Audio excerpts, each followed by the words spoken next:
Sebelum kita menggunakan waktu untuk membahas dhamma, mari kita mengagungkan Guru Agung Sang Buddha.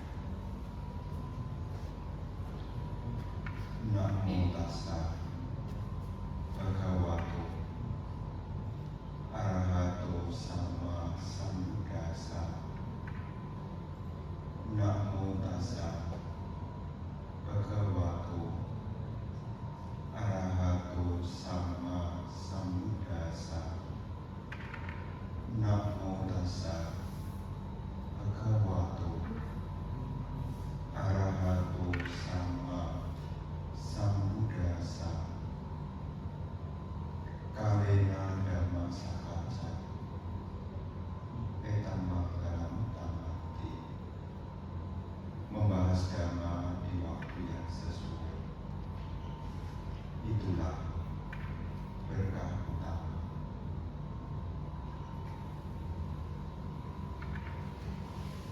Para bapak, ibu, saudara-saudari,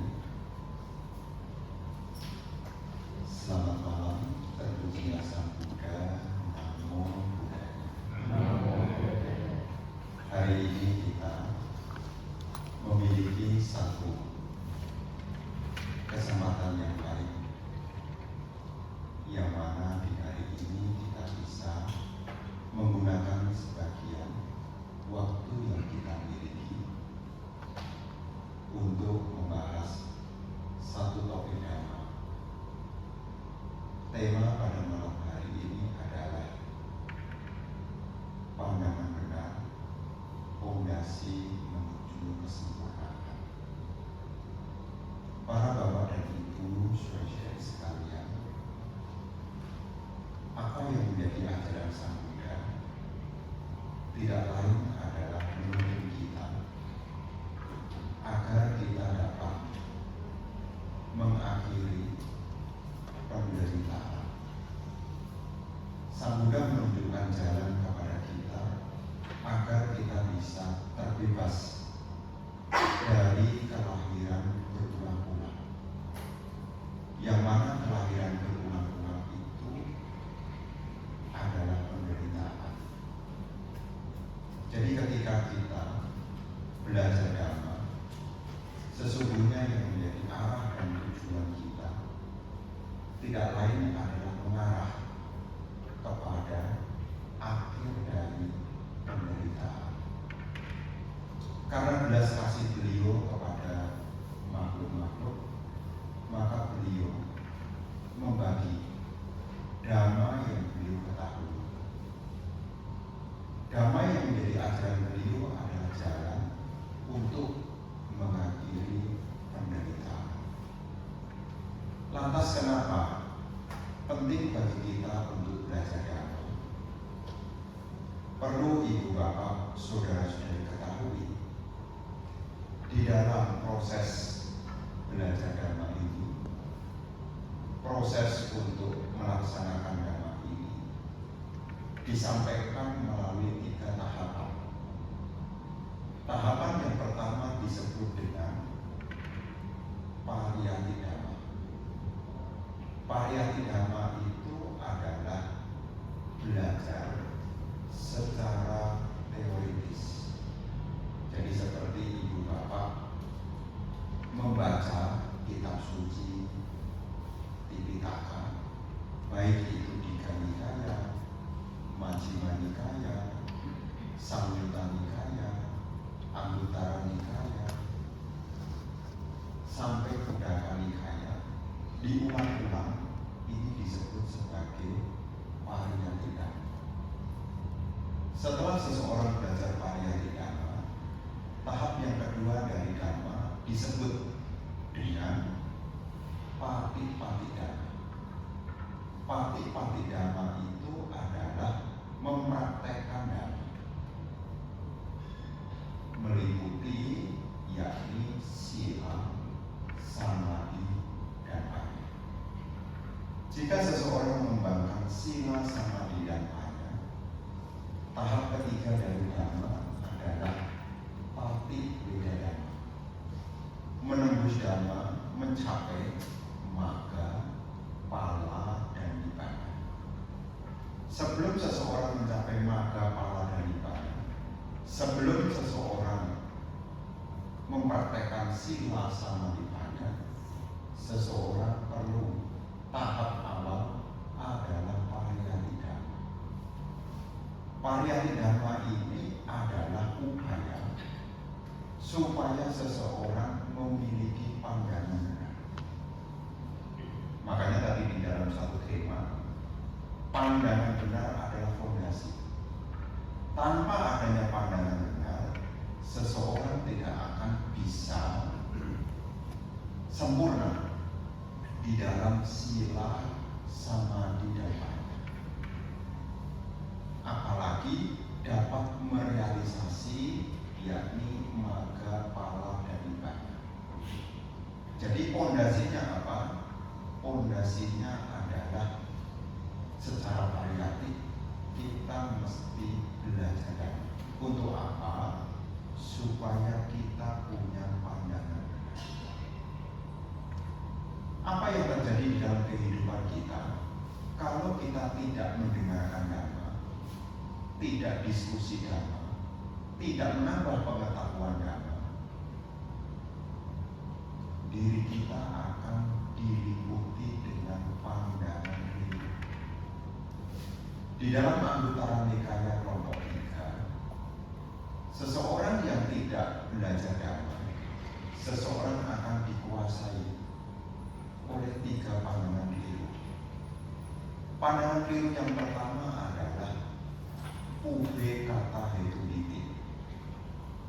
Ube kata hetu diti itu adalah pandangan keliru berupa anggapan kehidupan yang seseorang jalani sepenuhnya adalah akibat dari perbuatan yang lampau.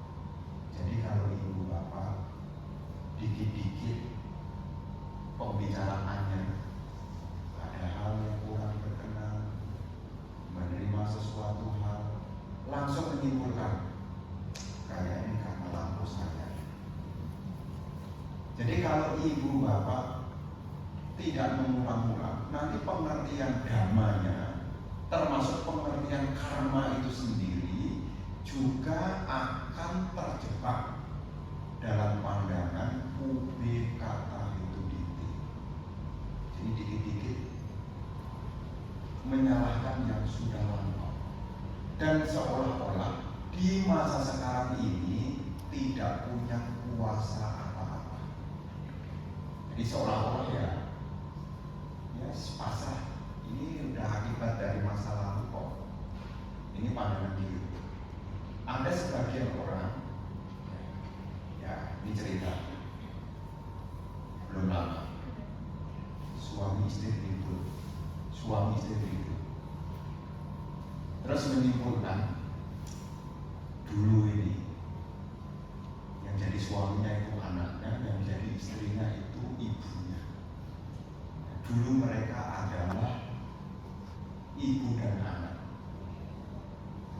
Kemudian menyimpulkan bahwasanya sang ibu menerima suami ini sebagai bayar karma. Terus saya tanya, kamu belajar dari mana? Saya sudah ketemu orang indigo. Dia bilang ini yang masa lalu. Memang dalam kehidupan kita ini ada masa lalu, tetapi juga ada masa sekarang. Sebuah perdebatan, sebuah percekcokan itu bisa terjadi tidak melihatnya hanya melulu ya, karma lampau.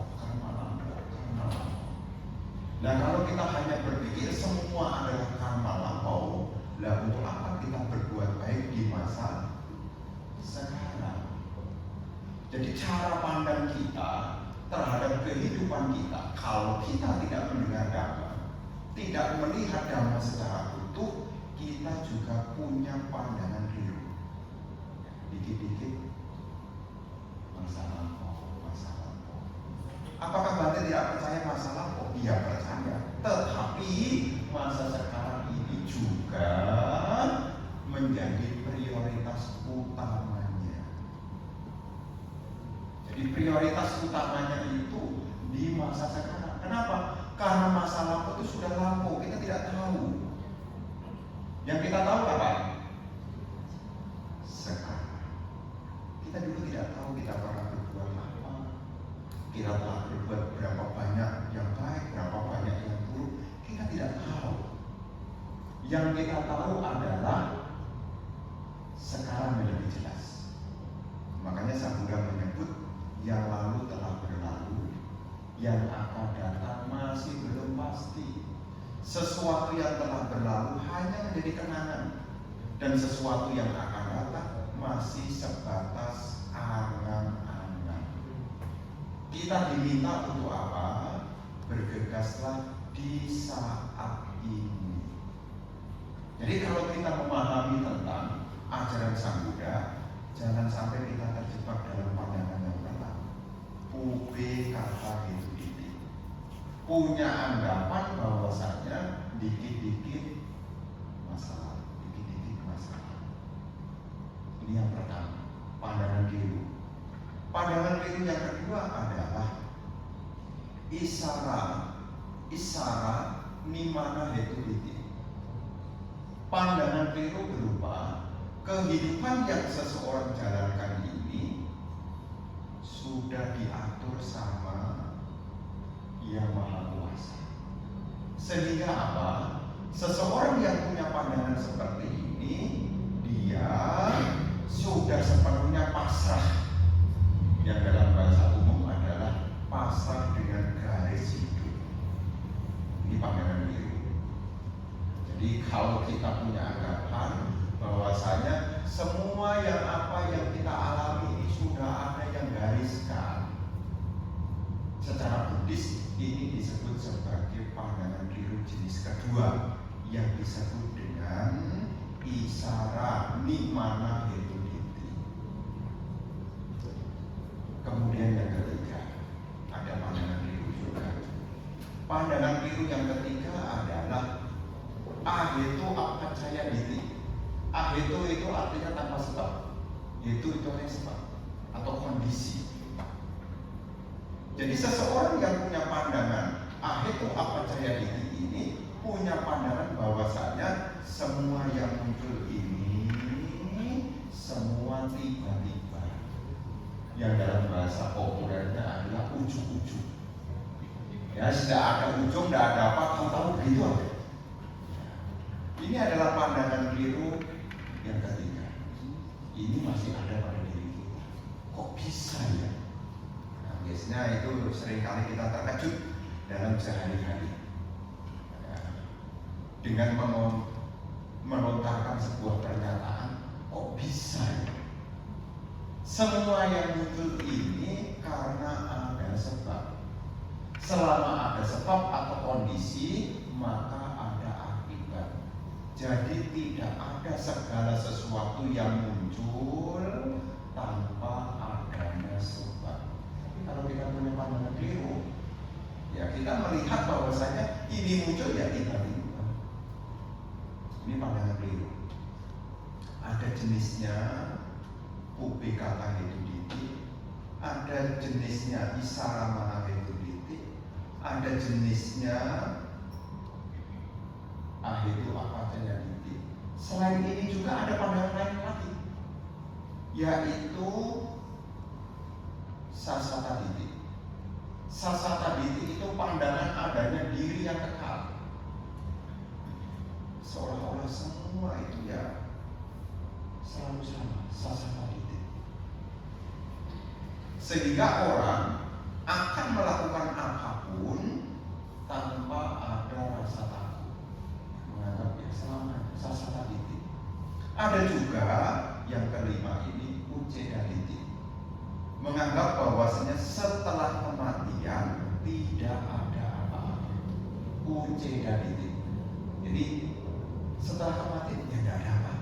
Ini juga pandangan keliru. Maka orang ini tidak percaya adanya surga. Dia tidak percaya adanya neraka. Karena dia punya anggapan setelah kematian ini tidak ada apa-apa. Ini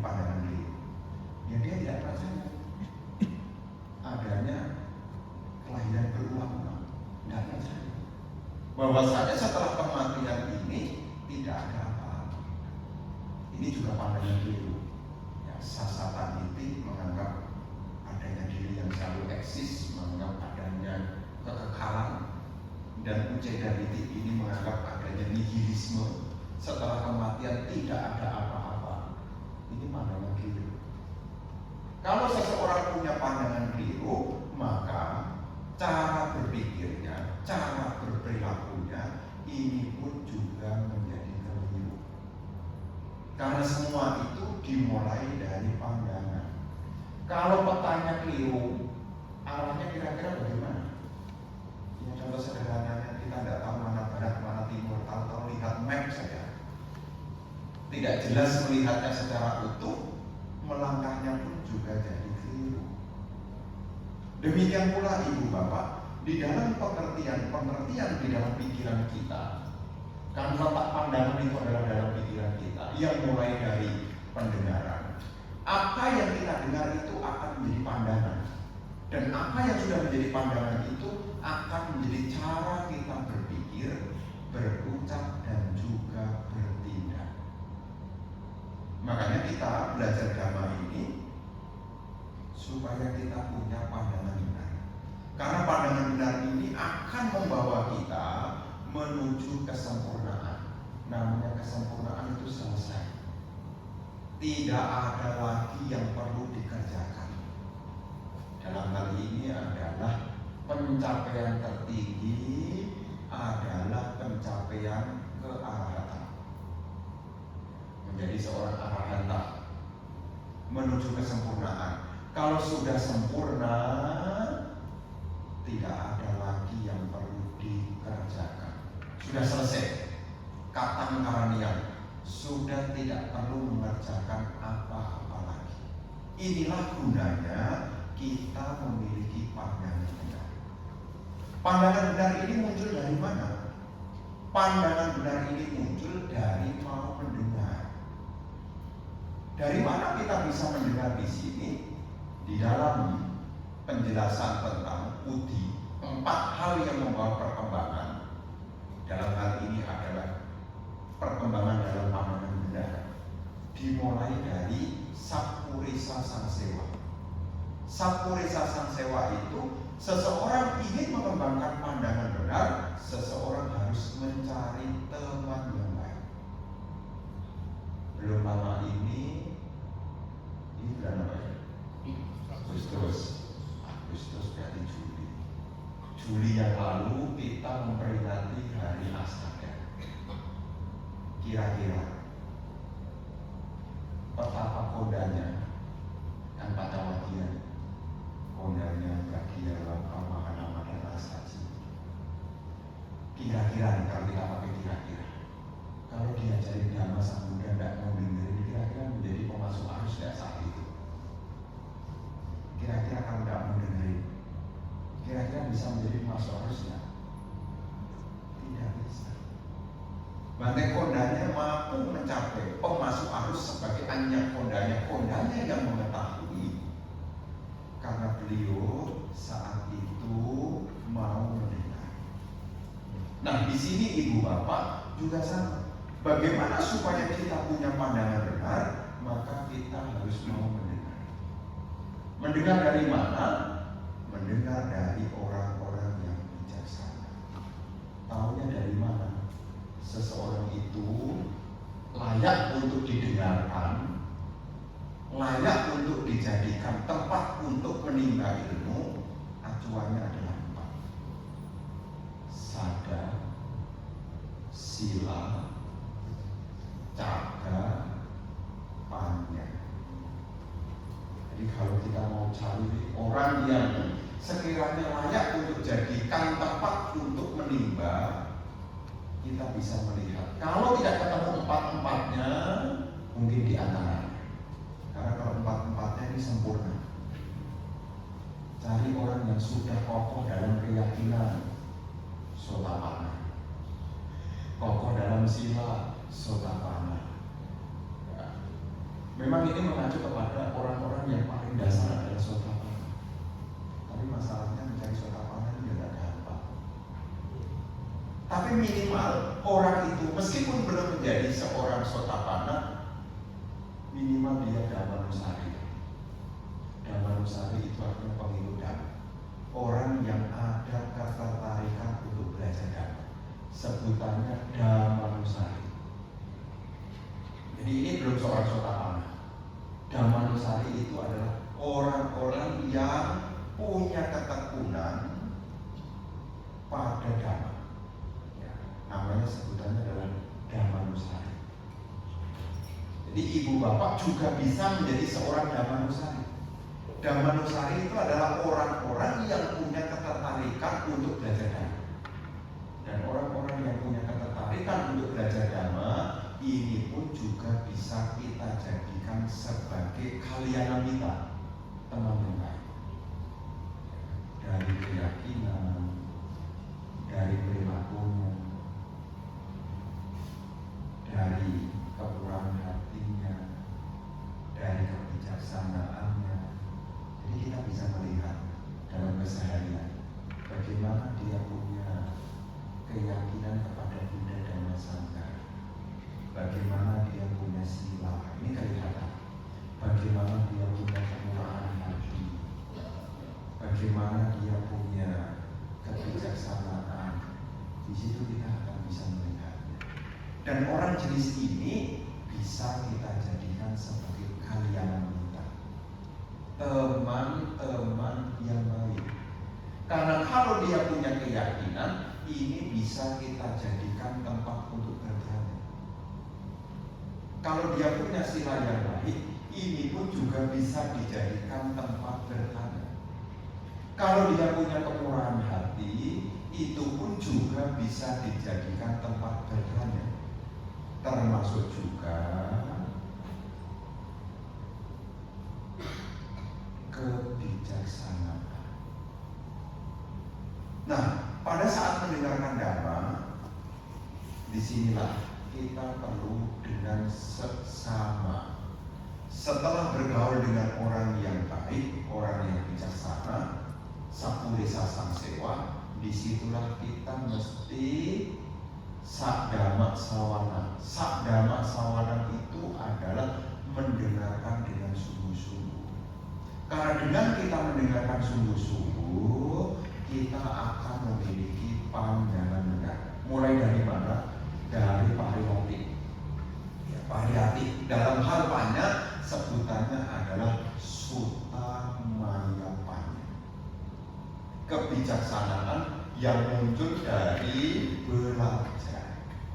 Makanya ketika kita datang ke wihara, ikut puja bakti, ikut kelas Dhamma, disitulah kita gunakan mendengar.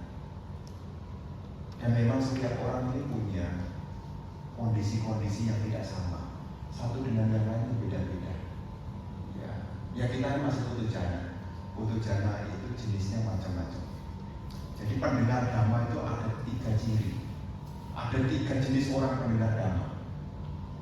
Kadang-kadang sudah mendengar dengan seksama, tapi jenis yang pertama itu seperti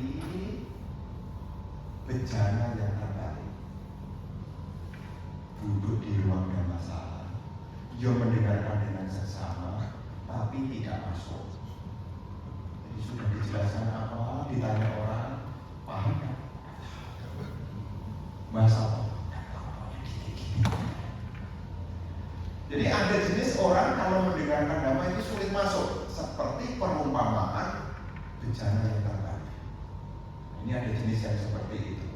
Jadi meskipun dia ke wihara, duduk juga, mendengarkan juga, tapi dia tidak paham apa yang dia sampaikan. Apa yang dia dengar dia tidak paham. Dari apa yang tak sampaikan dia tidak paham. Belum keluar, masih di dalam masalah. Nah, ini seperti perumpamaan jenis pendengar seperti bejana yang tertarik. Itu jenis orang sakdhamma, pendengar Dhamma. Ada pendengar Dhamma yang kedua seperti pemangku kebijaksanaan. Namanya pemangku. Pemangku itu duduk sambil berpangku. Saat duduk dia ngerti, saat bangun dia lupa. Nah, ini jenis yang kedua. Diibaratkan di dalam sutta seperti orang yang sedang duduk bersila, kemudian tangannya begini, merangkul begini, kemudian dia dikasih dikasih biji-bijian seperti kacang, biji-bijian seperti kacang-kacang hijau, kacang tanah. Ketika dia bangun, maka jatuh semua. Ini jenis orang pendengar dhamma jenis kedua. Saat duduk dia paham, setelah berdiri dia lupa. Ada jenis yang begitu. Ada jenis yang ketiga, seperti wadah yang menghadap ke atas. Dia mengerti apa yang disampaikan.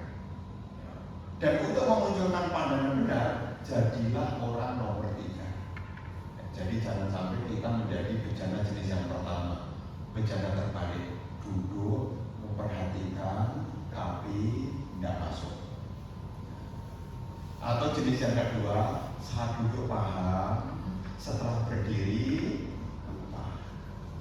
Tapi sebisa mungkin kita ada berapa persen lah yang masuk ke dalam diri kita, yang diumpamakan seperti halnya bejana yang bukan terbalik, tapi menghadap ke atas. Jadi apa yang dituang bisa masuk.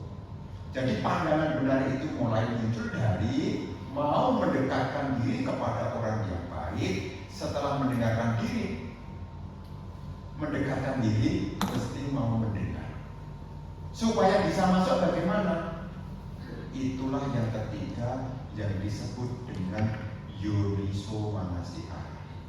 Setelah sadhamma sawangan, setelah mendengarkan dengan seksama, pada saat itu disertakan dengan yoniso manasikara. Apa itu yoniso manasikara? Saat mendengar, berusaha untuk memahami kemunculan bersebabnya. Contoh sederhananya, ajaran pokok Sang Buddha secara umum itu 3. Sabba papa saakarangan, kusala supa sampada, sancita pariyodapana, etam budana sasana. Tak berbuat keburukan, senantiasa menambah kebajikan, mensucikan pikiran sendiri. Dan kalau Anda mendengar ini, sebetulnya Anda juga boleh bertanya, mengapa? Jadi Anda saat mendengar, Anda bertanya, apa sebabnya? Tak berbuat jahat, apa sebabnya? Dan apa akibatnya kalau berbuat jahat? Apa sebabnya kalau kita berbuat baik? Dan apa akibatnya kalau kita berbuat baik? Apa sebabnya kalau kita tidak melatih pikiran? Dan apa akibatnya jika kita membersihkan pengotor hati? Ini adalah yoniso manasikara. Jadi kalau kita mendengar tidak hanya pokoknya, pokoknya percaya, jangan. Kita belajar dhamma itu supaya berkembang, supaya muncul pandangan yang benar, disertakan yoniso manasikara.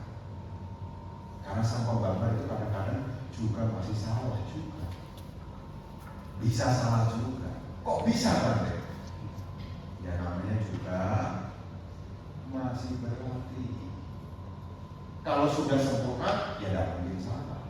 Ini bukan membenarkan, tetapi ini sebagai cara untuk apa? Memunculkan, yakni kebijaksanaan, yoniso manasikara. Jadi kalau Anda belajar dhamma, seperti hari ini ikut OGM, tadi kan diminta selama latihan meditasi untuk tidak ngomong-ngomong dalam hati. Anda juga harus bertanya, kenapa sebabnya? Dan apa akibatnya? Bukan hanya pokoknya. Jadi ketika kita pengen mengharapkan perkembangan, di situ kita mesti saat mendengar disertai dengan kebijaksanaan. Tahu sebabnya? Karena ciri dari ajaran Sang Buddha adalah sebab akibat. Yang kici samudaya dhamma, sahabata niroda dhamma. Yang kici, semua yang muncul, segala hal yang muncul dari perpaduan faktor pembentuk akan mengalami kehancuran. Yang kici samudaya dhamma. Semua yang muncul ini karena tanda. Ketika tandanya lenyap, semuanya pun juga akan lenyap. Yang kici samudaya dhamma, sahabatan niroda dhamma. Segala bukan ada ini karena ada tanda. Ketika tandanya lenyap, ya tidak ada bentukan lagi. Makanya nirodadama, semua hal akan menjadi padam. Jadi kalau kita belajar dhamma, ciri dari dhamma itu Anda mesti menggunakan kebijaksanaan, tidak menelan mentah-mentah, dikunyah-kunyah, direnung-renungkan kembali. Apa yang sudah didengar, direnung-renungkan kembali. Apa sebabnya dan apa akibatnya. Seperti misalnya kita lahir berulang-ulang. Kenapa kok dikatakan menyedihkan? Memang di mana? Apa sebabnya lahir berulang-ulang? Apa akibatnya kalau tidak mengalami kelahiran? Ini juga perlu direnungkan. Jadi ibu bapak yang membawa pada pandangan benar, selain kita bergaul dengan orang bijaksana, selain kita mau mendengarkan dhamma, yang ketiga, pada saat mendengarkan dhamma, disitulah kita mesti menyertakan yoniso manasikara. Kalau seseorang itu sudah tahu sebab akibat, seseorang itu tidak mungkin ragu-ragu. Mantap. Jadi kalau seseorang itu sudah menghapus keraguan-raguannya, seseorang itu akan mantap. Kalau mantap kira-kira menunda atau menjalankan? Kira-kira kalau kokoh batinnya kira-kira menunda atau melaksanakan? Melaksanakan. Tapi kenapa kita masih punya kecenderungan untuk menunda-nunda? Karena kita belum ada keyakinan. Kenapa kita belum punya keyakinan? Karena yang kita dengar belum kita renungkan lebih dalam. Itulah kita harus menyertakan yoniso manasikara. Dan pokok dhamma yang ketiga, tadi yoniso manasikara. Setelah yoniso manasikara, rasa dari dhamma itu praktek. Rasa dari dhamma itu praktek.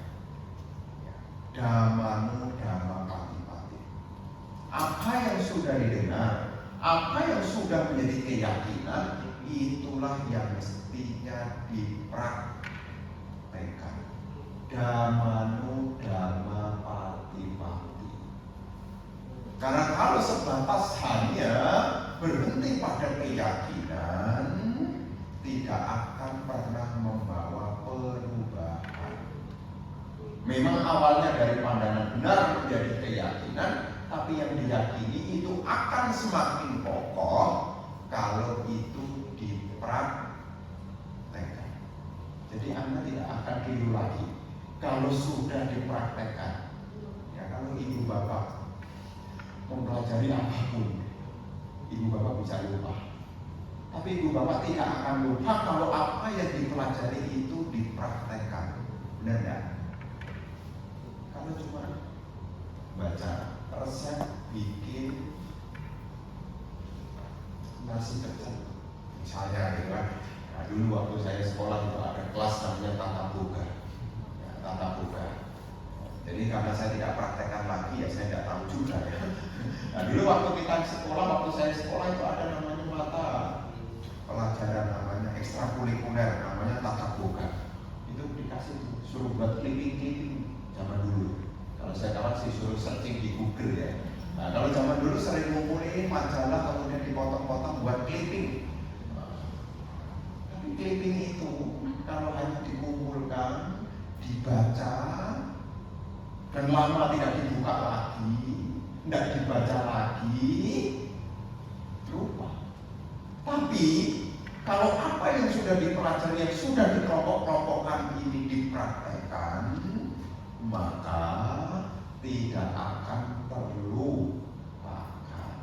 Contohnya siapa? Ibu saya di rumah.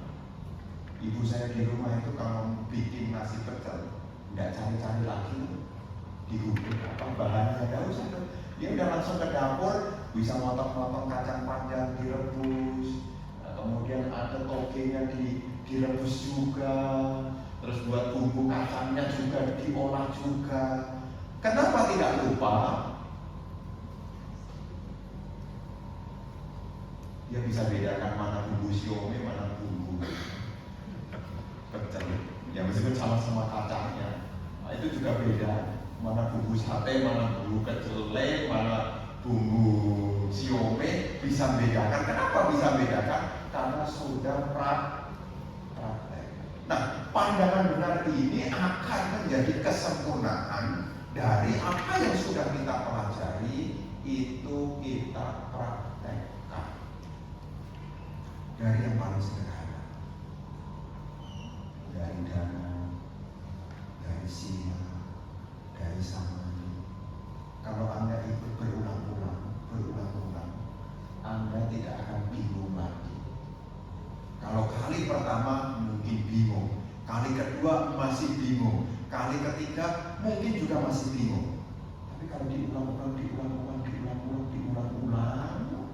Anda tidak akan mengalami kebingungan. Makanya sebelum kita memiliki pandangan benar yang menjadi dasar dari kesempurnaan, yang perlu kita lakukan yang sekarang adalah mendekatkan diri. Sapule Sasang Sewa memiliki teman-teman yang baik. Pada saat bertemu, dengarkan Anda. Saat mendengar, direnung-renungkan. Dan setelah kita merenung dengan seksama, jika ingin membawa manfaat, maka segera untuk dipraktekkan. Dhammanu Dhammapati. Kenapa siswa-siswa Arya itu pandangannya benar, tidak tergoyah lagi menjadi pemasuk arus, tidak mundur lagi, karena sudah praktek, tidak akan mundur lagi. Maka sebutannya pemasuk arus. Kalau sudah masuk ke dalam arus dhamma, dia tidak mundur lagi dan dia tidak akan mencari-cari lagi. Kenapa? Karena dia sudah mengalami. Nah, kita yang belum mengalami kadang-kadang masih mencari sana, mencari di sini. Tidak percaya di sini, cari di tempat-tempat yang lain.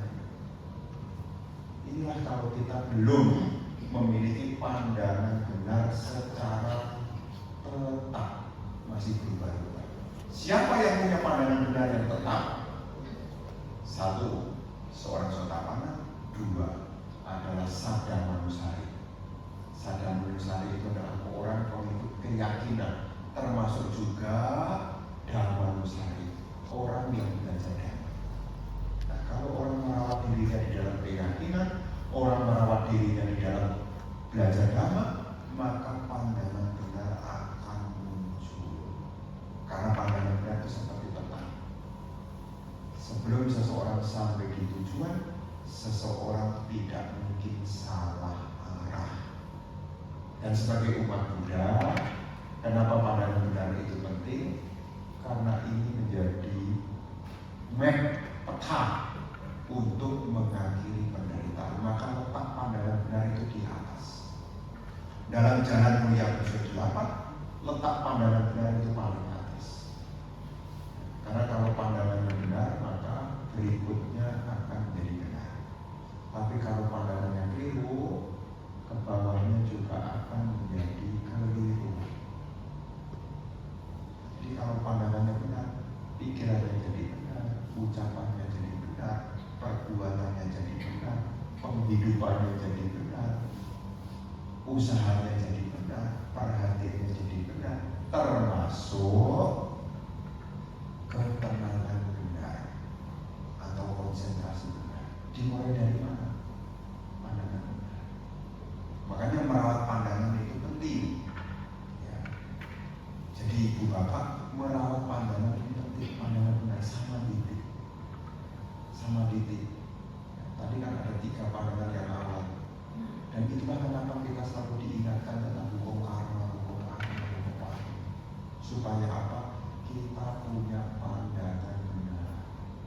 Diingatkan ada hukum sebab akibat, termasuk kita juga belajar paticca samuppada. memahami tentang pancakanda. Kenapa itu semua perlu kita pelajari? Supaya kita punya pandangan benar. Karena kalau kita tidak punya pandangan benar, pilihannya dua. Kalau tidak pandangan benar, pasti pandangan salah. Jadi pandangan itu tidak ada pandangan dua.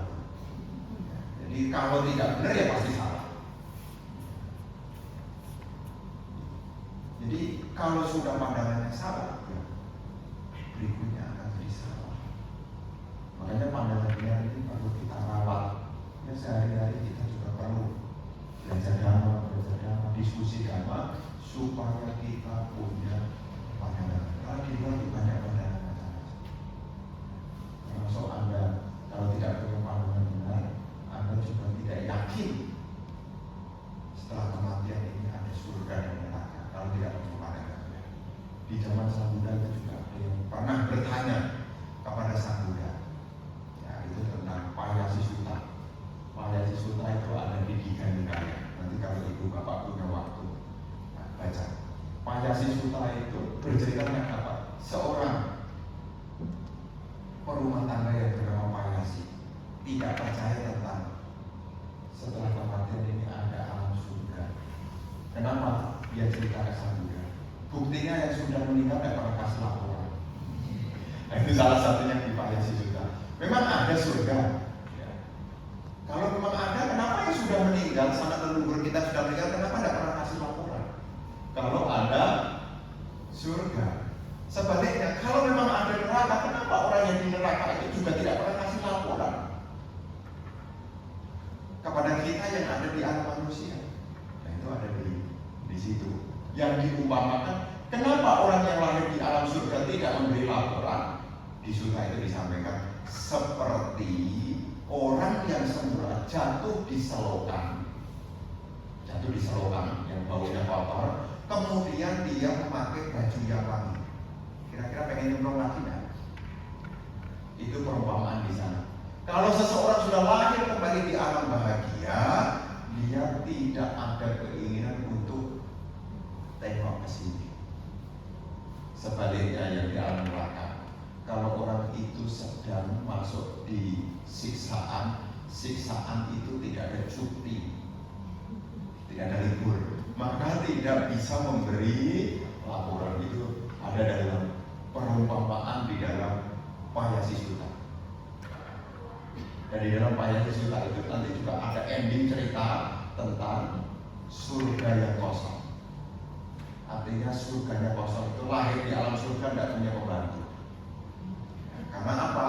Waktu dia berbuat baik, berdana tidak dengan kesungguhan hati.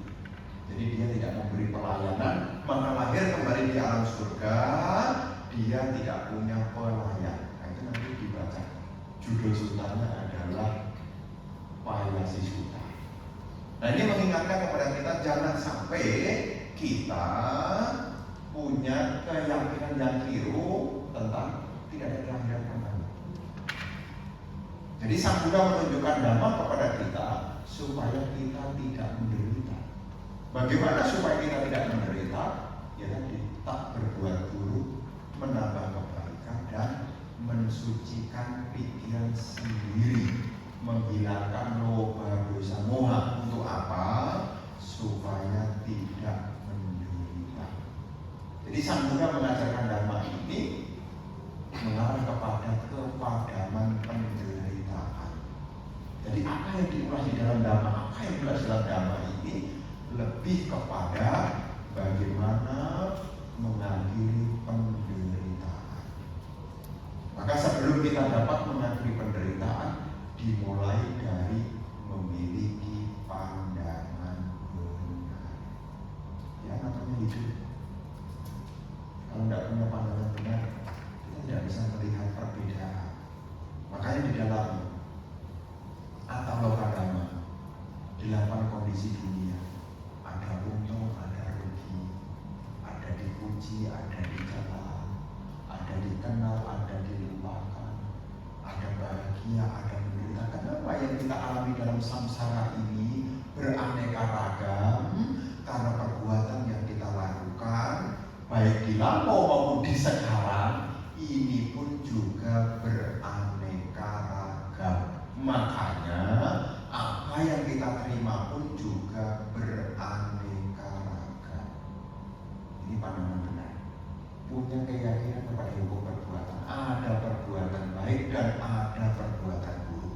Dan semua yang muncul ini ada sebabnya. Kenapa kita punya tubuh? Ini juga ada sebabnya. Di dalam Samadhi Sutta membahas tentang ahara. Ahara itu makanan.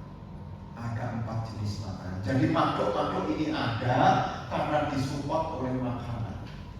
Kita punya tubuh ya karena disupport oleh kabalika ahara. Makanan berupa makanan fisik. Jadi kalau kita punya tubuh yang beraneka ragam ini tergantung yang dimakan. Kalau makannya banyak, dosisnya agak gede. Kalau makannya dikit-dikit, dosisnya agak kecil. Kenapa beda-beda? Apa yang mensupport? Satu, kabalika ahara, makanan. Jadi apa yang munculnya ada makanannya. Termasuk kita punya wedana sanya, ini juga ada makanannya. Pancakanda kan 5. Rupa disupport oleh kabalika ahara, wedana dan sanya disupport oleh pasa ahara, makanan pokok. Karena munculnya perasaan dan pengenalan diawali dari kontak. Terus sangkala tanda makanannya adalah manujitana ahara. Kehendak pikiran itu makanannya sangkala yang jadi karma. Ya, manujitana ahara yang jadi karma. Dan makanan yang keempat makanannya indriya, namanya winyana ahara. Setiap pintu indriya ini butuh makan. Mata makanannya bentuk, telinga makanannya suara, hidung makanannya aroma, lidah makanannya cita rasa. Selama masih rindu pada makanan itu, maka masih lahir lagi. Kalau sudah dibuang nafsu keinginan pada makanan itu, maka tidak akan lahir kembali. Jadi kalau tidak rindu pada makanan baik kasar maupun halus, tidak rindu pada kotak, tidak rindu pada bentuk-bentuk pikiran, tidak rindu pada makanan indriya, maka dengan padamnya makanan, maka tidak ada yang dimakan. Karena tidak ada yang dimakan, maka tidak ada kemunculan. Jadi semua yang ada ini muncul karena makanan. Itu seperti di Sutta Eka Mataki. Apakah yang satu itu? Apakah yang satu itu makanan? Kenapa? Karena makhluk-makhluk hidup muncul di dunia ini terus lahir kembali karena masih disupport oleh makanan. Makanya nanti kalau baca di dalam ahara ada 4 jenis ahara, itu tidak lain adalah makanannya pancakanda. Rupa kanda, wedana kanda, sanya kanda, sangkara kanda, dan winyana kanda. Selama masih ada makanan, maka masih kumpul. Kayak kita nih, kenapa kita bisa kumpulnya agak lama? Karena ada yang dimakan. Kalau makanannya selesai, bubar. Kalau makanannya selesai kan bubar. Anda diundang, ayo open house, datang makan. Kalau makanannya selesai, bubar. Sama juga kalau 4 jenis makanan ini sudah tidak kita rindukan lagi, ya kita tidak akan muncul kelahiran kembali. Selama kita tidak rindu pada 4 jenis makanan, maka kita tidak buat makan lagi. Kalau tidak ada makan lagi, maka tidak ada kelahiran kembali. Itulah disebut apakah yang satu itu, yang satu itu adalah makanan. Semua makhluk muncul karena makanan. Ketika tidak ada yang dimakan, maka tidak ada makhluk. Jadi makhluk itu hidup ya karena ada makanan, ada kontaknya, pasa ahara, manujitana ahara, kabalika ahara, termasuk juga winyana ahara. Nah, dengan kita belajar dhamma, kita punya pandangan yang kici samudaya dhamma, sabata nirodha dhamma. Semua yang muncul karena nafsu keinginan, ketika nafsu nafsu keinginan itu padam, semuanya pun juga akan padam. Yang kinci samudaya damang sabata nirodha. Kalau keinginannya padam, maka semuanya akan padam. Yang kinci, semua samudaya itu muncul karena tanha. Kalau tanhanya padam, maka semua bentukan pun juga akan nirodha. Semua akan padam. Makanya sila samadhipannya yang jadi praktek dhamma itu sebetulnya sebagai sarana untuk membantu kita memotong, yaitu tanha. Kenapa kita punya tanha? Karena masih diliputi oleh avijja. Kenapa kita diliputi avijja dan tanha? Karena kita punya micca-ditti, pandangan yang keliru. Dari pandangan keliru menghasilkan avijja dan tanha. Maka sebelum seseorang menegakkan avijja dan tanha, seseorang harus punya samadhi. Makanya letaknya di awal. Sebelum ada perubahan banyak, dimulai dari perubahan cara pandang. Inilah yang menjadi penghantar di Dhammasakacca malam hari ini sehubungan dengan pandangan benar sebagai fondasi menuju kesempurnaan. Kita masih punya waktu kurang lebih selama 60 menit. Jika ada hal-hal yang ingin ditanyakan sehubungan dengan tema hari ini, ya waktu saya kembalikan kepada Bapak Ibu. Terima kasih. Baik, selanjutnya bagi Bapak Ibu Saudara sekalian yang ingin bertanya, bisa langsung angkat tangan dan dari teman-teman panitia bisa membantu untuk memberikan mic-nya. Sedangkan yang dari YouTube mungkin bisa mengetikkan pertanyaannya di kolom komentar. Ya, bagi Bapak Ibu yang ingin bertanya dipersilakan.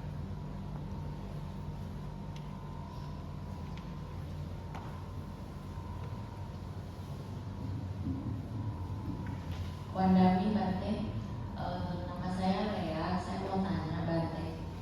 Jadi untuk saya misalnya gitu kan, secara teori itu pandangan benar itu ya ada beberapa yang paham gitu. Cuma untuk secara praktek itu kan kita tuh kadang lupa gitu. Itu apakah karena kurang sadar, kurang banyak, atau kurang semuanya gitu Bante ya.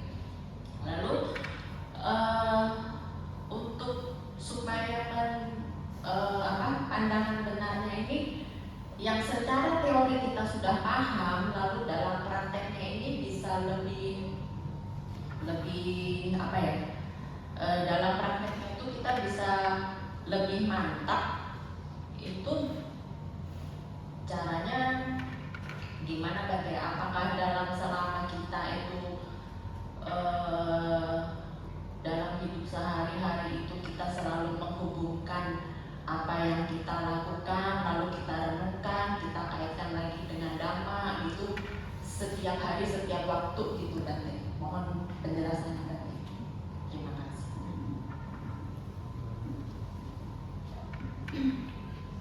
Di dalam salah satu sutta Anguttara Nikaya kelompok 10 yang berjudul Avijja Sutta,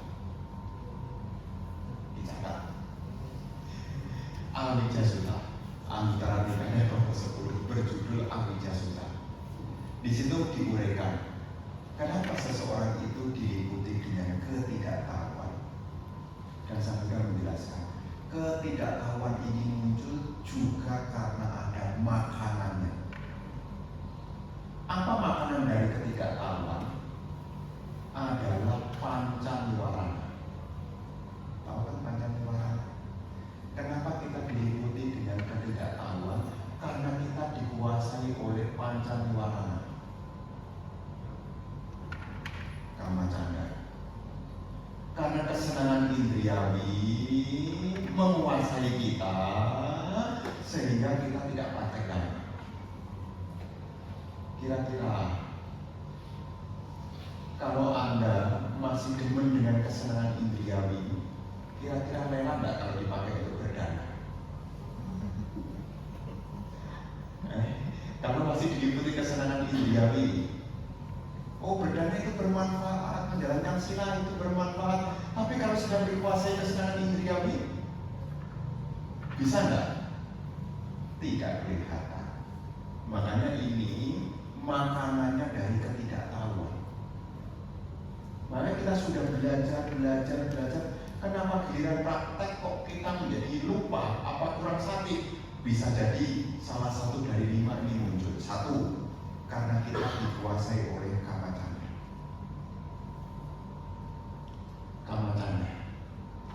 Nonton TV semangat, meditasi tidak semangat.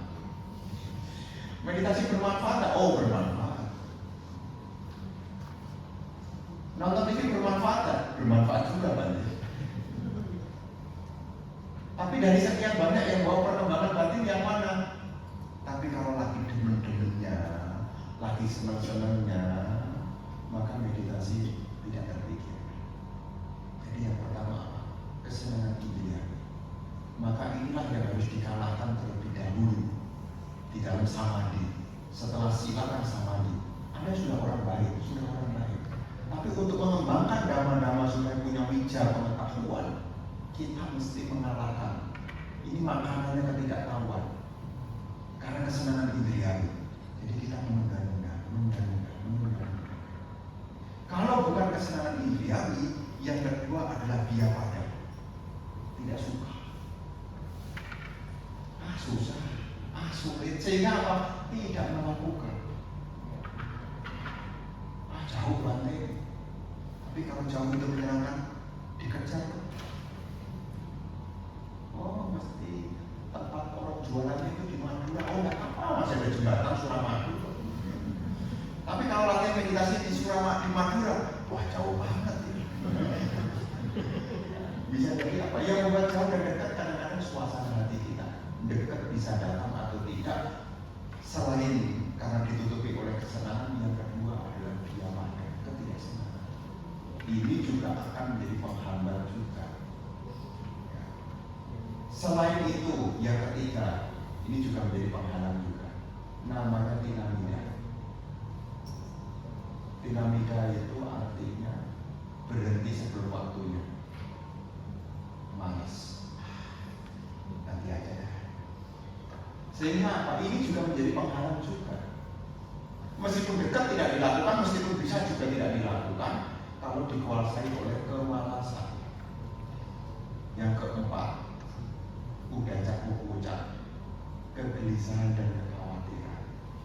Nanti kalau saya pakai berbuat baik, saya bagaimana? Nah, terus kalau saya meditasi terus-terusan, nanti kalau saya mencapai jaya bagaimana? Latihan aja belum. Kadang-kadang ada orang yang bilang begitu, Pak, saya nggak latihan suku-suku, takut saya lahir di alam Brahma, umurnya berkalpa-kalpa. Nah itu kadang-kadang juga menunda latihan. Itu juga terjadi juga. Makanya kan tadi amija ketidaktahuan itu ada makanan yang pancanewara. Yang kelima, keraguan. Namanya ragu-ragu itu seperti orang yang berada di simpang jalan, mau kanan atau kiri, tidak tahu apa yang harus dilakukan, berhenti start. Termasuk juga menunda-nunda, tidak segera. Kenapa ragu-ragu? Jadi kurang apa balik? Jawabannya yang pertama adalah kurang menaklukkan 5 niwarana. Kenapa 5 niwarana itu ada balik? Ada makanannya juga. Di dalam Amija Sutta, ketidaktahuan itu makanannya adalah pancaniwarana. Pancaniwarana itu juga ada makanannya. Makanannya apa? Kita tidak bisa menaklukkan pancaniwarana karena kita tidak terkendali dalam 3 pintu. Pintu pikiran, pintu ucapan, pintu tindakan tidak dijaga. Kenapa saya tidak bisa menjaga pikiran, ucapan, dan perbuatan? Ini pun juga ada makanannya. Apa makanannya? Karena tidak punya sati dan sampajana. Tidak punya pengingatan dan kebijaksanaan. Jadinya pamada, lengah. Karena lengah maka tidak menjaga pintu indria, maka dikuasai oleh panca niwarana. Karena dikuasai panca niwarana, maka berkembanglah awija, ketidaktahuan. Ketidaktahuan itu ada karena dikasih makan berupa panca niwarana. Panca niwarana ini tetap eksis karena dikasih makan, tidak mengendalikan pintu indria. Kenapa pintu indria tidak terjaga? Karena tidak punya yoniso manasikara. Kenapa tidak punya yoniso manasikara? Tidak punya sati dan samadana, maksud saya. Ada makanan karena tidak punya yoniso manasikara. Kenapa seseorang itu tidak punya kebijaksanaan? Karena dia tidak punya keyakinan, makanannya. Kenapa dia tidak punya keyakinan? Karena dia tidak mendengarkan dhamma yang baik. Kenapa dia tidak mendengarkan dhamma yang baik? Karena dia tidak punya teman yang baik. Nah, di dalam uraiannya disampaikan, dimulai dari teman yang baik, seseorang akan mendengarkan dhamma. Dari mendengarkan dhamma, seseorang akan punya keyakinan. Dari punya keyakinan, seseorang memiliki yoniso manasikara. Dari yoniso manasikara, seseorang mengembangkan sati sampajana. Dari sati sampajana, seseorang mengembangkan yakni indria samvara, jadi pikiran, ucapan terjaga.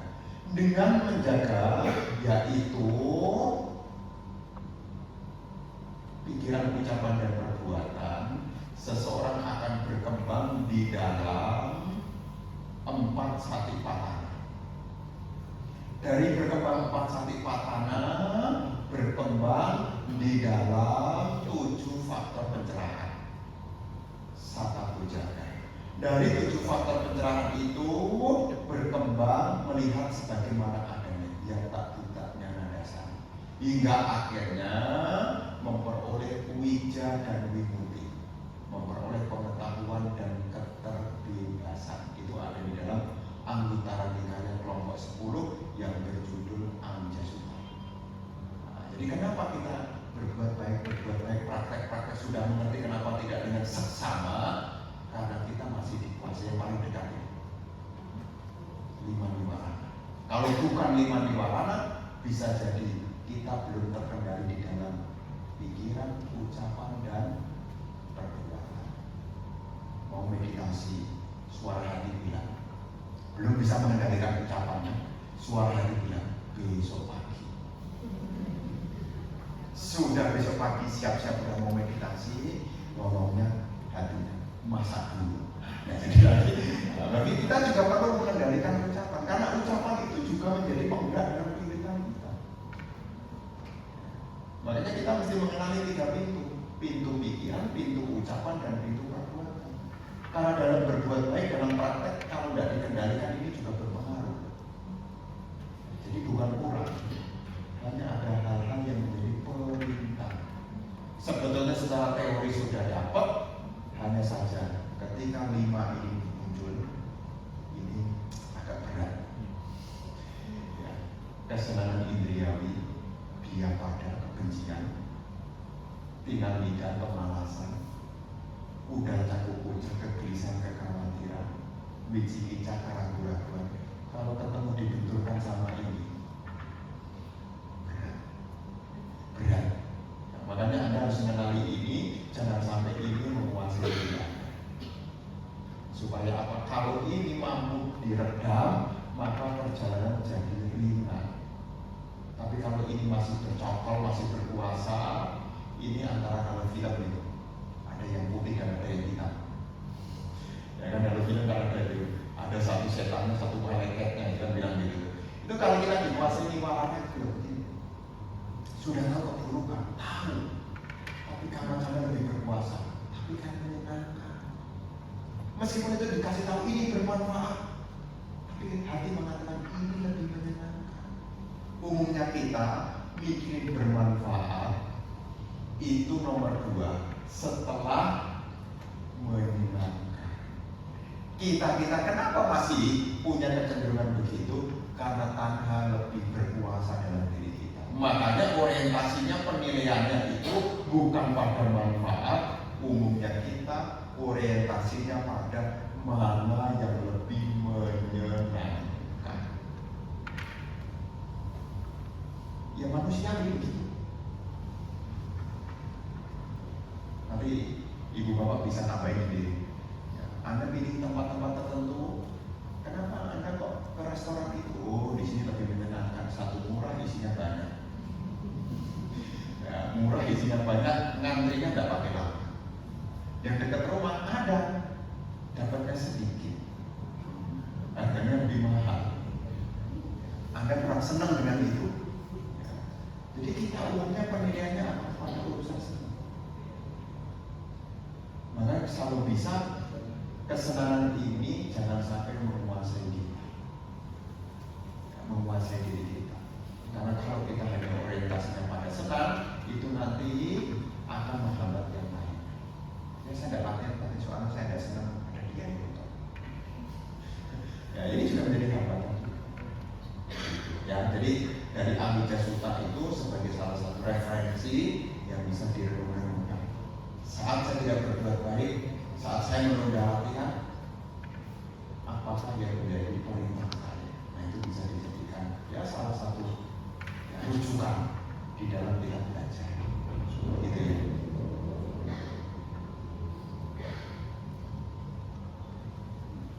Selanjutnya bagi yang ingin bertanya.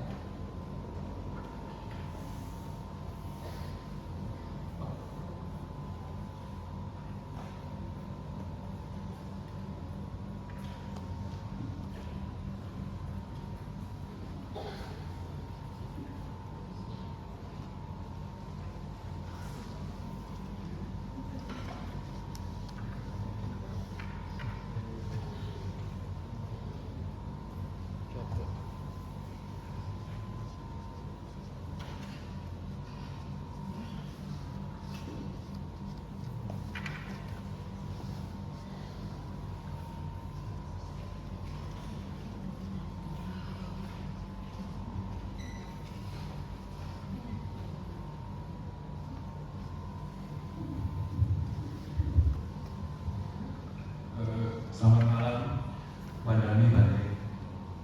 Nama saya Edwin. Saya mau menanyakan mengenai sila bata paramasa. Tadi Bante banyak menerangkan mengenai pandangan salah. Apakah sila bata paramasa ini juga bagian dari pandangan salah, atau dia menjadi salah satu faktor yang berdiri sendiri? Gitu.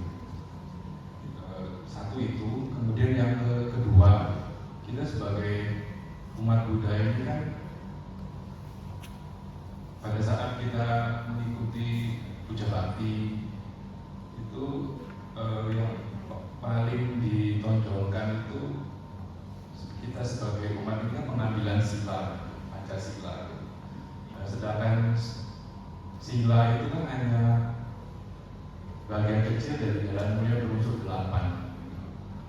Nah, apabila kita sebagai umat Buddha ini tidak dijelaskan panjang lebar oleh Dhammadutta yang memberikan ceramah pada saat puja bakti itu, mungkin banyak dari kita tidak akan sampai ke arah sana mengenai jalan mulia berunsur 8. Karena bagi saya pribadi, sila ini kan hanya membatasi umat untuk tidak berbuat hal-hal yang buruk melalui tindakan dan ucapan, gitu. Sedangkan melalui pikiran tidak tercantum di dalam sila itu. Padahal ajaran Sang Buddha jelas sekali mengatakan bahwa pikiran itu adalah pelopor, gitu. Bahkan karma atau karma itu diidentifikasikan perbuatan yang didasari oleh niat.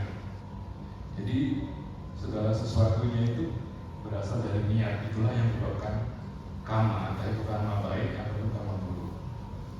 Jadi mohon penjelasan dari Bante. Terima kasih.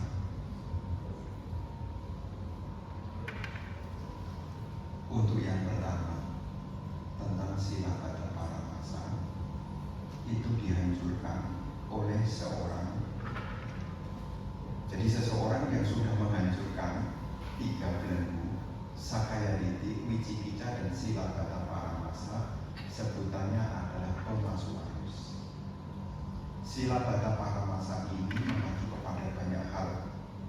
Salah satunya adalah mengacu kepada anggapan melakukan ritual tertentu akan membawa pada akhir penderitaan, lenyapnya kilesa. Contohnya apa? Kalau kita mengacu di dalam zaman Sang Buddha, ada beberapa, yakni para yoga, praktek-praktek dhamma yang saat itu pertapa-pertapa ya maksud saya, itu menjalankan seperti di situ disinggung tentang mandi di sungai.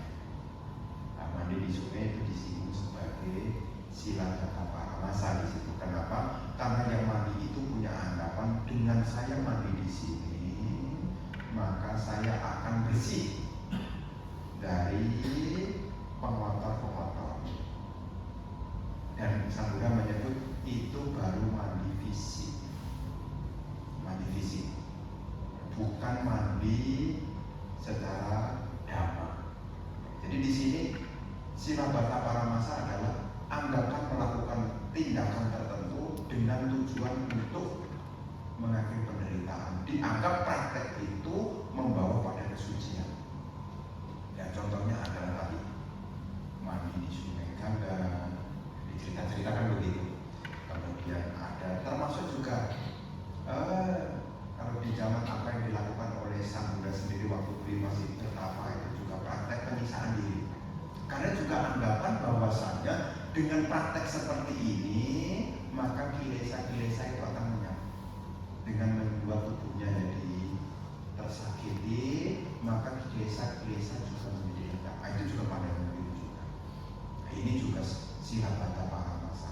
Selain itu, kalau kita memegang sebuah aturan tetapi berlebihan, ini pun juga menjadi sila bata paramasa. Diuraikan, ya saya mengikuti penjelasan dari waktu kelas di dalam keakraban.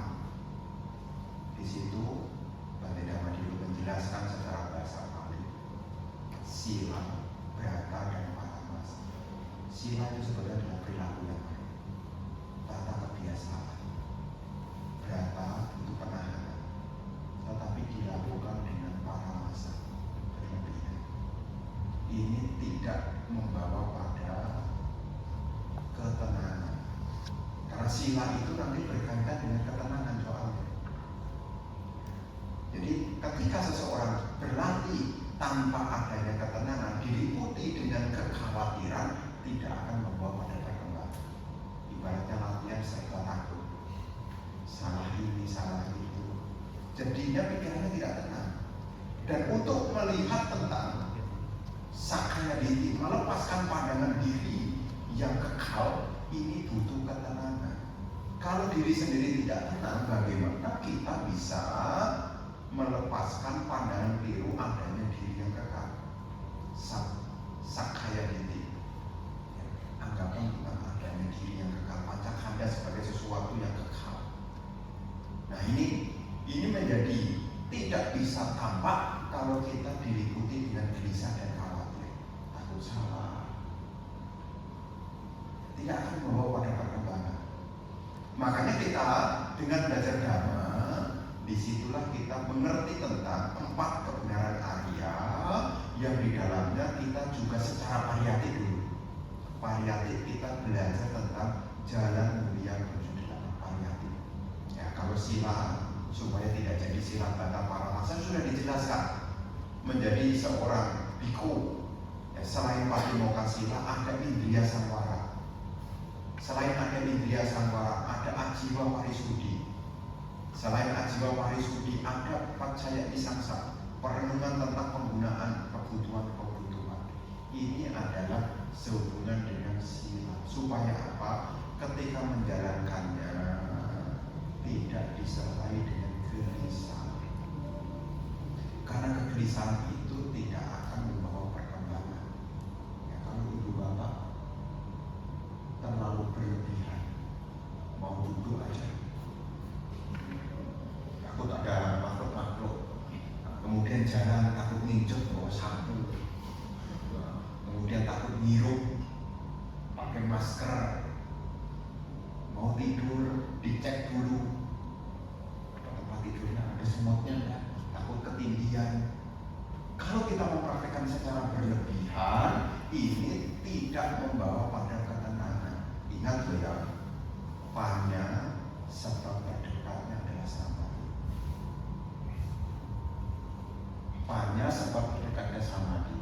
Samadhi sebab terdekatnya adalah suka. Suka itu bahagia. Bahagia itu sebab terdekatnya adalah perilaku yang baik. Dengan seseorang punya perilaku yang baik, dia akan bahagia. Kenapa? Tidak punya rasa bersalah. Itu dalam Al-Quran Nikaya itu disebutkan manfaat dari sila. Dengan menjalankan sila, seseorang tidak ada penyesalan. Dengan tidak adanya penyesalan, orang akan diliputi dengan kegembiraan. Dengan kegembiraan orang akan diliputi sukacita. Dengan sukacita orang bisa konsentrasi dan seterusnya dan seterusnya. Itu ada 10. Yang terdekat apa? Dengan menjalankan sila tidak punya penyesalan. Kalau orang tidak menyesal, maka dia bahagia. Maka dengan seseorang menjaga sila, seperti tadi disampaikan pertanyaannya, ya nanti kan berkesinambungan betul. Karena sila itu menjadi sebab terdekatnya juga. Sila akan menopang samadhi, sila samadhi akan menopang panya. Panya tidak akan berkembang tanpa ada sila dan samadhi. Nah, kalau seandainya kita belajar dhamma, kita jangan berhenti pada sila. Itu ada di dalam sutta yang berjudul kereta estafet. Pernah dengar kan? Ya kan? Pernah dengar kan kereta estafet? Jadi seorang menjalankan sila demi cita wisudi. Sila wisudi, ditik wisudi, sila wisudi, cita wisudi, ditik wisudi. Sila wisudi, cita wisudi, dari memurnikan sila, memurnikan pikiran ini dengan meditasi, pencapaian jana itu cita wisudi. Setelah cita wisudi, memurnikan pandangan, ditik wisudi. Setelah memurnikan pandangan, yang keempat adalah kangka witarana wisudi, memurnikan keraguan-raguan. Maga amaga nyana dasana wisudi, bisa membedakan mana jalan dan mana bukan jalan. Terus pati pada nyana dasana wisudi, mengikuti sang jalan sampai dia tak buta nyana dasana, melihat sebagaimana adanya. Jadi ketika seseorang menjadi umat Buddha, yang paling pertama dilakukan setelah punya keyakinan adalah sila, tapi bukan berhenti di sini. Ada perumpamaan yang lain di dalam sutta yang berjudul pencari inti kayu. Ada orang yang masuk ke hutan, kemudian dia menangkap yaitu ranting dan daun. Dia sudah bercerita, saya membawa inti kayu.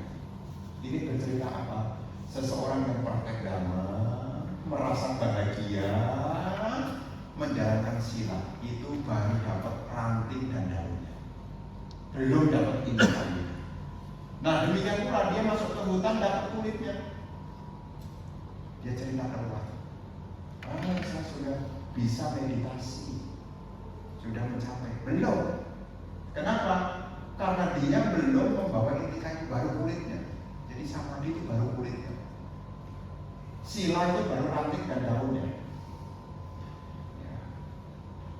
Kenapa kok ranting dan daun? Ranting dan daun itu perumpamaan tentang panyudutan kilesa. Kilesa yang kelihatan di permukaan dipotong dengan sila. Jadi batangnya mulai dipotong, dapat kulitnya. Kulit kayu itu dianggap sudah selesai mencapai jana-jana. Kemudian dia memandang yang lain, kalau tidak berhasil, padahal dia belum dapat inti kayu, baru dapat kulit kayu. Kemudian dia semakin mampu melihat, muncul pengetahuan, itu baru dapat yang lunak, kayu yang lunak. Setelah terbebaskan, barulah sebutannya memperoleh inti kayu. Jadi di sini kenapa penjelasannya perlu lengkap? Ya karena tahapan-tahapannya harus lengkap. Makanya kita belajar damai mesti diulang-ulang.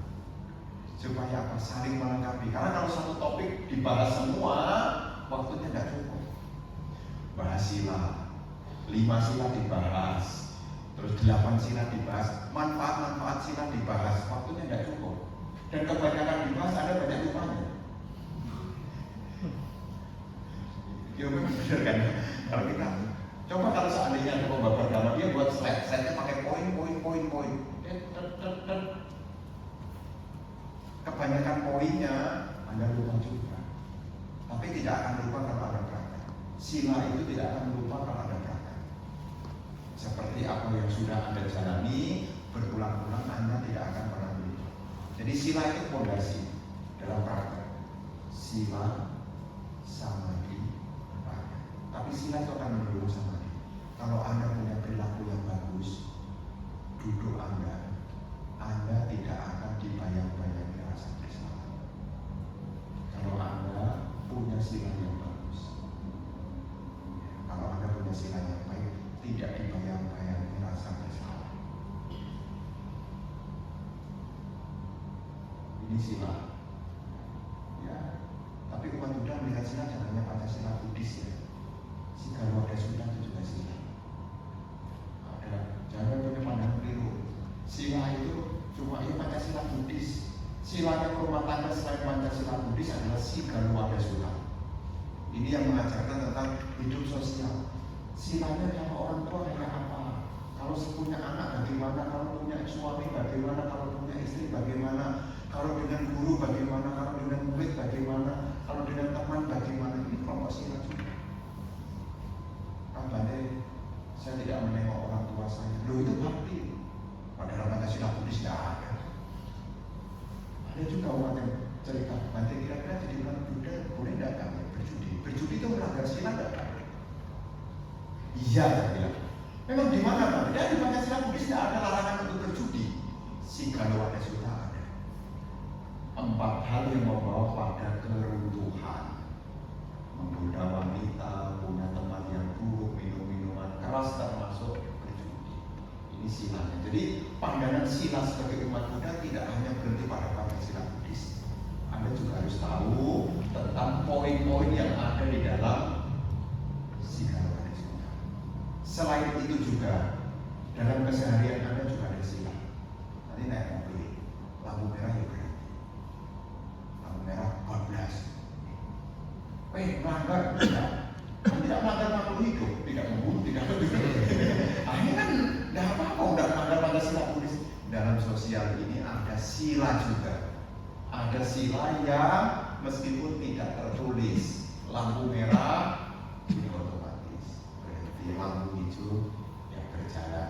Kalau di tempat umum ada tulisannya ngantri, ya ngantri. Itu namanya punya sila. Jadi sila di sini skupnya bukan hanya Pancasila Buddhis. Termasuk kalau sebagai perumah tangga ya Sigalo ada Sutta. Ini juga sila juga. Kalau sebagai perumah tangga sudah menjalankan apa yang ada dalam Sigalo ada Sutta, di masyarakat dia tidak dicela. Ya, contohnya bakti sama orang tua dia mungkin dicela. Kalau sebagai orang tua menyokong anaknya juga tidak dicela. Kalau tidak dicela, maka kondisi batinnya akan tenang. Jadi meditasi juga tidak ada lupa, ada poin-poin yang bisa kita peroleh dari praktek sila. Tapi mulainya itu dari sila. Karena kalau silanya goyang, maka atasnya juga jadi goyang. Kebijakan tidak akan muncul. Makanya sila itu adalah awal. Setelah orang punya keyakinan, seseorang punya sila. Dan ini sila itu urusannya pribadi-pribadi. Jangan jadi hakim bagi orang lain. Wah itu loh berarti dia melanggar sila. Kita sendiri yang harus, karena belajar dhamma itu bukan untuk mencela orang lain, bukan untuk berdebat. Belajar dhamma itu untuk dipraktekkan diri sendiri. Ya kalau kita punya teman yang hinakan bagus, ya punya teman yang baik kan kewajiban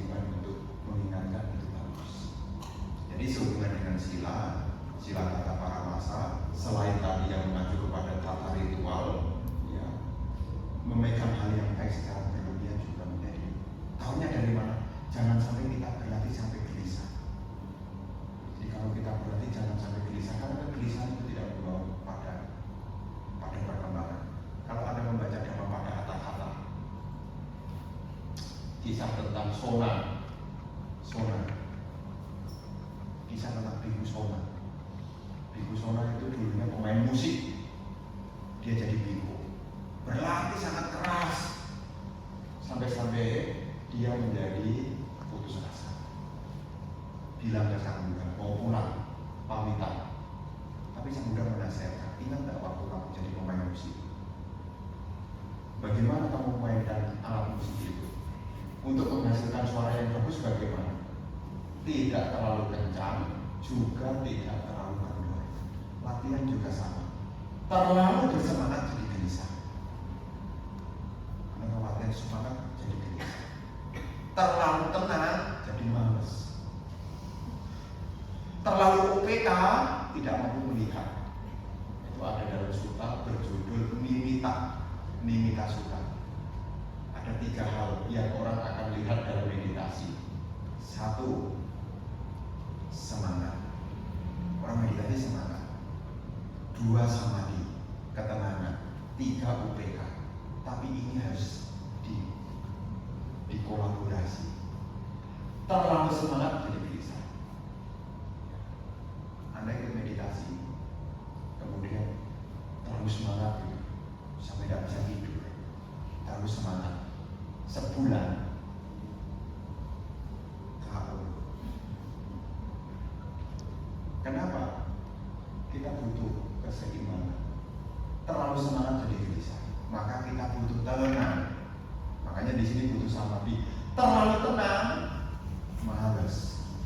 Tidak tertarik meditasi jalan, meditasi duduk terus. Ya, jadi malas. Kemudian kalau kita terlalu UPK, cuek, tidak punya kemampuan untuk melihat kemunculan kilesa dan kepadangan kilesa, maka 3 hal ini juga mesti kolaborasi.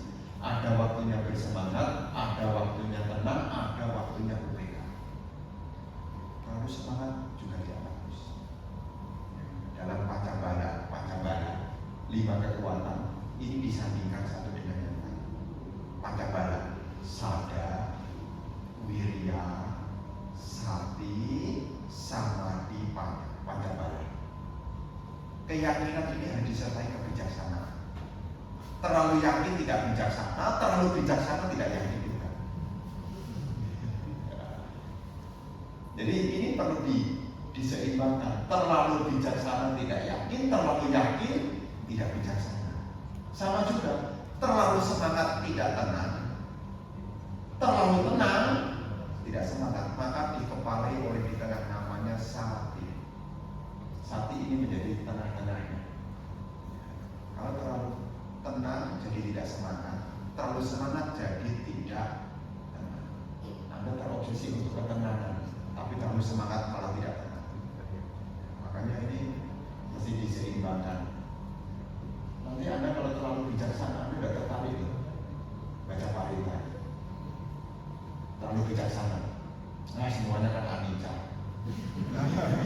Semuanya kan anicca. Diajak belajar dhamma yang menunjukkan sada, nah semua kan anicca. Saya sudah tahu semua dhamma anicca. Ya benar sih.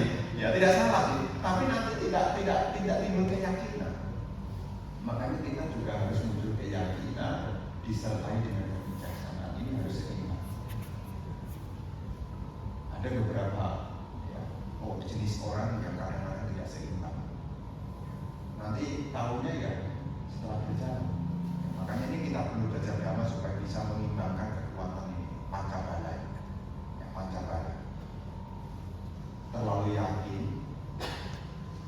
tidak bijaksana. Terlalu bijaksana tidak yakin.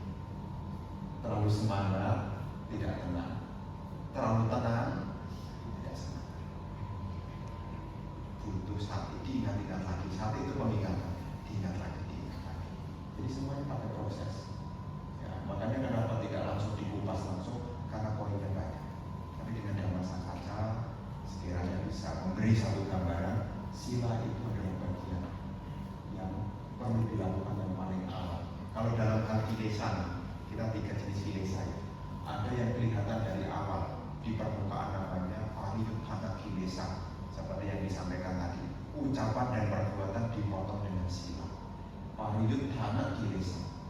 Ada kilesa yang baru muncul setelah ketemu objek, namanya witikkama kilesa. Jadi contohnya nih, ini bisa muncul, ini bukan kilesa, tapi ini akan jadi kilesa kalau ini ketemu objeknya. Diminum itu, kok wangi, boleh juga ya. Ini muncul karma canda, namanya witikkama kilesa. Witikkama kilesa itu kilesa yang muncul setelah pintu indriya ketemu objek. Dipotong dengan apa? Samadhi. Witikkama kilesa. Sama juga, biapada itu munculnya apa? Saat kita ketemu objek. Anda benci itu ketika ketemu objek. Kalau tidak ketemu objek, tidak mungkin ada benci. Khususnya objek yang tidak menyenangkan. Ini baru muncul. Ini dikalahkan dengan apa? Samadhi. Baru yang disebut dengan anusaya kilesa. Anusaya itu artinya pengotor batin yang tertidur. Ya. Anusaya itu belum bangkit, dipotong dengan panya. Sila sama dipanya. Sila memotong yang kelihatan di permukaan, perilaku dan ucapan. Niwarana dipotong dengan samadhi. Anusaya dipotong melalui kebijaksanaan. Ya, Anda motong pandangan salah tentang adanya diri yang kekal, itu anusaya, itu dipotong dengan panya. Tanpa adanya panya tidak bisa melihat tentang rupa anicca, vedana anicca, sanya anicca, sangkara anicca, viññāna anicca, tidak mungkin bisa terpotong kalau tidak punya panya. Masih menganggap adanya diri yang kekal kalau tidak punya panya. Jadi ibu bapak, ya, anusaya ini bisa dipotong melalui panya, kebijaksanaan. Tapi sila itu dipotong untuk memotong, maksud saya untuk memotong yaitu perilaku dan ucapan yang buruk. Samadhi memotong yang menengah, witikkama kilesa, pancaniwarana dengan ketenangan. Anusaya dipotong dengan kebijaksanaan. Begitu.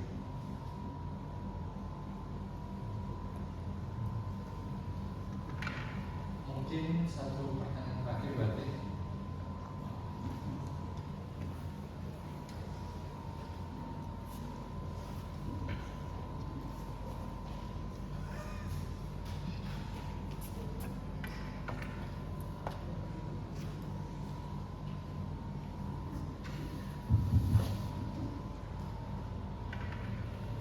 Yang kami muliakan Bante Habibie daerah. Sungguh luar biasa dalam masa ini Bante bisa bersama-sama kita Bante untuk dengan judul pandangan benar. Namun pandangan itu kalau menurut saya Bante, meskipun menjalani berapa wasa, pandangan itu tetap tidak bisa benar. Karena objeknya itu lain, karakter seseorang lain. Jadi untuk supaya mencapai kesempurnaan itu tidak mungkin bakal bisa. Namun kita selalu berusaha kebaikan sesuai dhamma arahan Sang Buddha bahwa sabe tapasa akara, selalu berbuat baik. Itu aja. Sebab kalau menurut saya yang secara awam, kadangkala anak ini cuma ditunjuk itu dia bisa jalan. Kadang ditarik pun masih yang mana. Kadang digendong pun berontak. Jadi tidak akan. Meskipun Bante akan menguraikan pandangan yang benar, saya kira meskipun 10 wasa tidak mungkin akan ketemu Bante.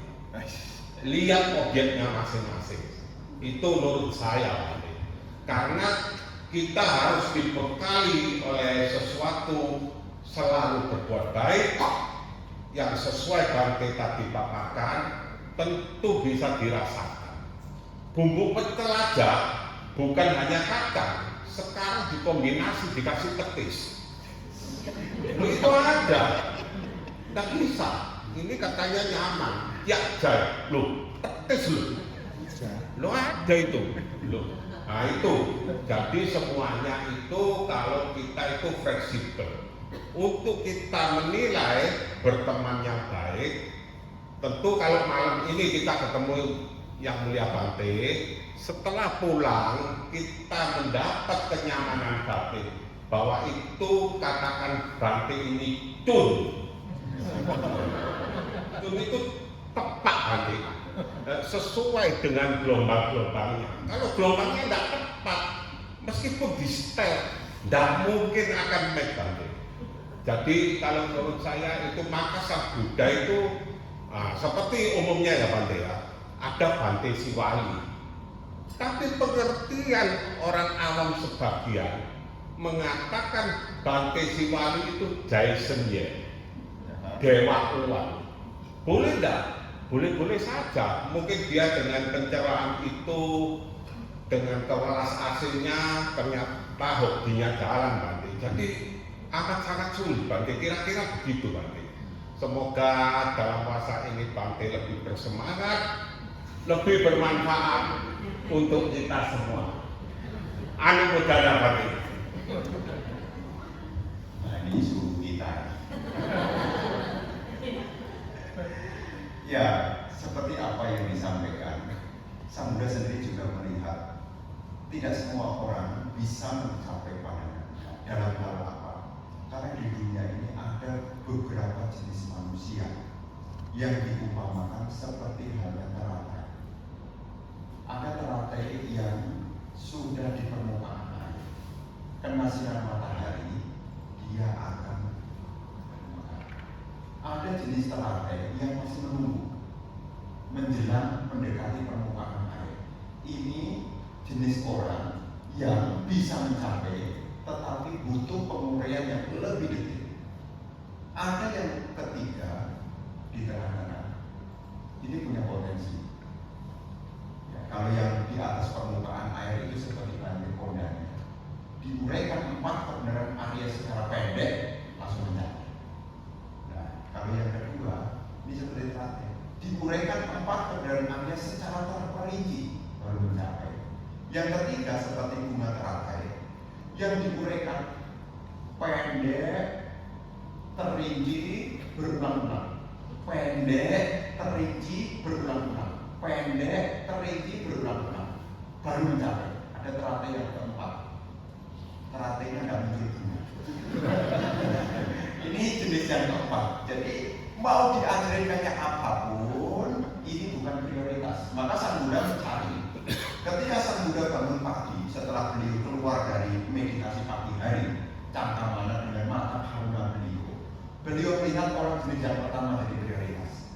Siapa yang hanya mendengar dhamma pendek bisa mencapai, itu yang beliau akan cari. Yang pertama. Kalau yang pertama tidak ketemu, beliau akan cari yang kedua di hari itu. Siapa yang hari ini? Baru yang ketiga, beliau akan mencari siapa yang akan diulang-ulang. Contoh yang diulang-ulang adalah kisah tentang gadis penenun. Gadis penenun itu tidak termasuk arus. Kisah gadis penenun yang ditanya, dari mana engkau berasal? Saya tidak tahu. Mau kemana kamu pergi? Saya tidak tahu. Apakah kamu tahu? Saya tahu. Apakah kamu tahu? Saya tidak tahu. Itu menjadi seorang arus. Apa maksudnya dari mana kamu berasal? Saya tidak tahu. Dia tidak tahu dulunya dia lahir dari alamat. Kemana kamu pergi? Dia jawab juga tidak tahu. Karena setelah kematian ini dia tidak tahu pastinya lahir di alamat. Apakah kamu tahu?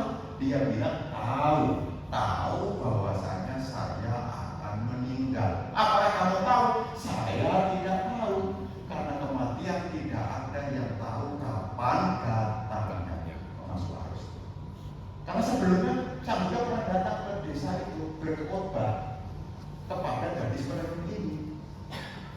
Beberapa waktu tak lama kemudian beliau datang lagi dan gadis penenun itu datang lagi mengerti menjadi pemasuk arus. Ini jenis orang ketiga. Mungkin kita ini masih belum punya potensi. mungkin ya, mungkin tapi tidak usah berkecil hati. Bunga teratai itu meskipun belum berbunga, kalau dipupuk, diairi, dipupuk, diairi, ya mungkin ya memang kita ini kadang-kadang seperti bunga teratai itu baru keluar bunga dikit, nah ada ikan gurame. Karena di kolam itu ada ikan gurame, ikan lele itu makanya teratai.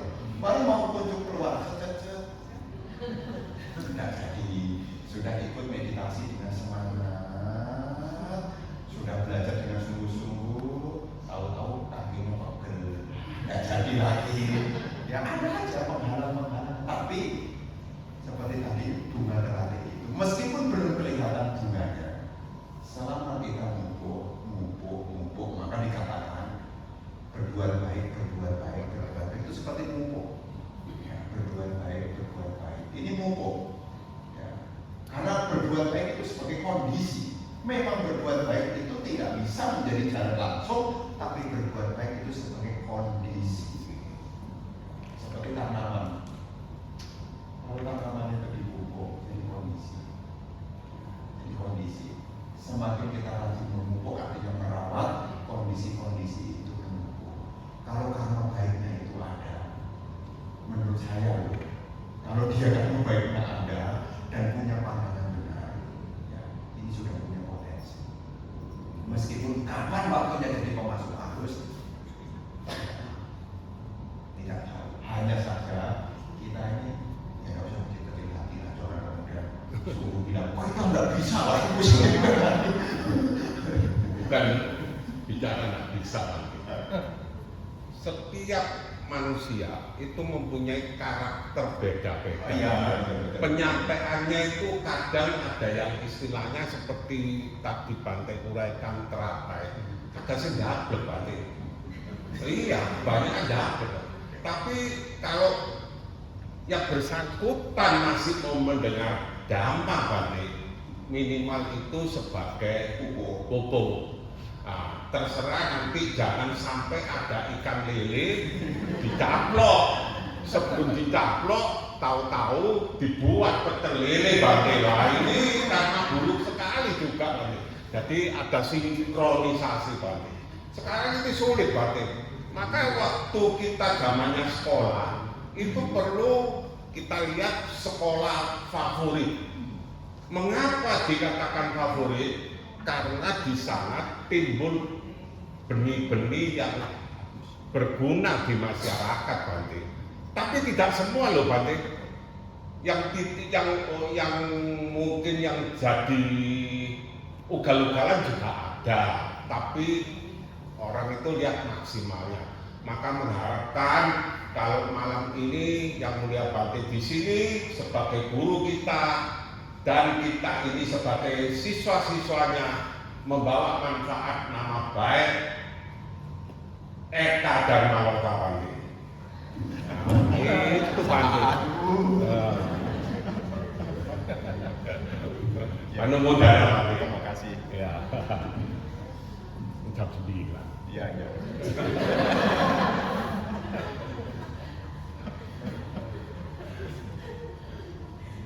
Demikianlah sesi tanya jawab kita pada malam hari ini, dan juga berakhir pula sesi diskusi dhamma kita pada malam hari ini. Anumodana kepada Bante yang telah menjelaskan kepada kita semua, dan semoga apa yang telah disampaikan oleh Bante dapat bermanfaat bagi kita semua. Satu Bante. Ya. Sebelum